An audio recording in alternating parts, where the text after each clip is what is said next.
Hello and welcome back to our channel. So today in this video we are going to discuss about how to find buyer requests on Fiverr. So without wasting much of our time, let's get straight into the video. So talking about it frankly, Fiverr no longer has a dedicated buyer request section. Instead, they have implemented a feature called buyer briefs or get briefs. So to find and respond to these briefs, you need to enable the get briefs feature, which allows you to be notified when a buyer's request matches your gig and prices. So to do this, you need to simply enable get brief or it's a match option. And for this, you need to navigate to my business and go to the gig section, look for set briefs or similar options and enable the feature and set your desired minimum pay.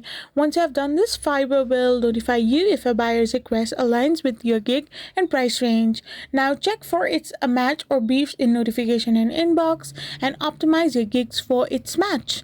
So once you have done this, you need to simply monitor and respond as soon as possible and you will be able to do this. I hope you found this video helpful, so don't forget to hit that subscribe button and do give us a thumbs up. We will be back again with more informative videos. Thank you for watching.